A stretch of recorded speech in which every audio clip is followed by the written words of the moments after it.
Then, out of Tristram waking, the red dream fled with a shout, and that low lodge returned, mid-forest, in the wind among the boughs.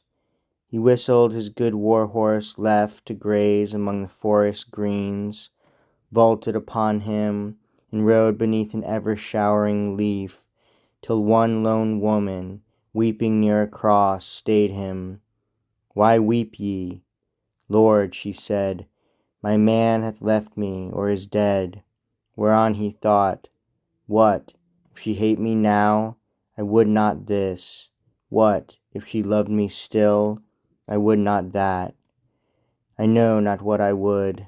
But said to her, "Yet weep not thou, lest, if thy mate return, he find thy favour changed, and love thee not."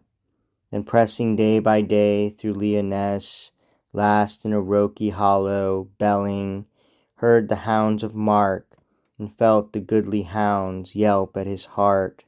But turning, passed, and gained Tintagel, half in sea, and high on land, a crown of towers. Down in a casement sat a low sea sunset, glorying round her hair, in glossy throated grace, Iseult the queen. And when she heard the feet of Tristram grind the spring stone that scaled about her tower, flushed, started, met him at the doors, and there belted his body with her white embrace, crying aloud, "Not Mark, not Mark, my soul. The footstep fluttered me at first, not he. Cat-like through his own castle steals my Mark, but warrior wise, thou stridest through his halls, who hates thee, as I him, even to the death. My soul, I felt my hatred for my Mark quicken within me, and knew that thou wert nigh. To whom Sir Tristram smiling, I am here, let be thy Mark, seeing he is not thine." And drawing somewhat backward, she replied, "Can he be wronged who is not even his own, but save for dread of thee had beaten me, scratched, bitten, blinded, marred me somehow, Mark? What rights are his that dare not strike for them, not lift a hand, not, though he found me thus? But hearken, have ye met him? Hence he went to-day for 3 days hunting, as he said, and so returns belike within an hour. Mark's way, my soul, but eat not thou with Mark, because he hates thee even more than fears, nor drink.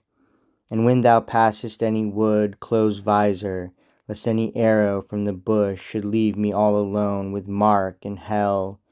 My God, the measure of my hate for Mark is as the measure of my love for thee."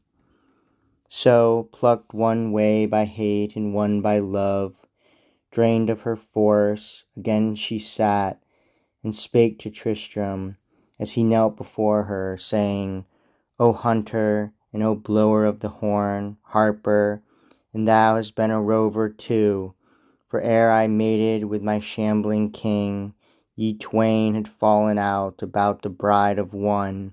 His name is out of me, the prize, if prize she were, what marvel she could see, thine friend. And ever since my craven seeks to wreck thee villainously. But, O Sir Knight, what dame or damsel have ye kneeled to last?" And Tristram, "Last to my queen paramount, here now to my queen paramount of love and loveliness, aye, lovelier than when first her light feet fell on our rough Lyonesse, sailing from Ireland." Softly laughed Iseult, "Flatter me not, for hath not our great queen my dole of beauty trebled?" And he said, "Her beauty is her beauty, and thine thine, and thine is more to me, soft, gracious, kind, save when thy mark is kindled on thy lips most gracious. But she haughty, even to him, Lancelot, for I have seen him wan enow to make one doubt if ever the great queen have yielded him her love." to whom Iseult. Ah then, false hunter and false harper, thou who breakest through the scruple of my bond, calling me thy white hind, and saying to me that Guinevere had sinned against the highest, and I, misyoked with such a want of man, that I could hardly sin against the lowest. He answered, O my soul, be comforted, if this be sweet, to sin and leading strings, if here be comfort, and if ours be sin, crowned warrant had we for the crowning sin that made us happy. But how ye greet me, fear and fault and doubt, no word of that fond tale, thy deep heart yearnings, thy sweet memories of Tristram in that year he was away.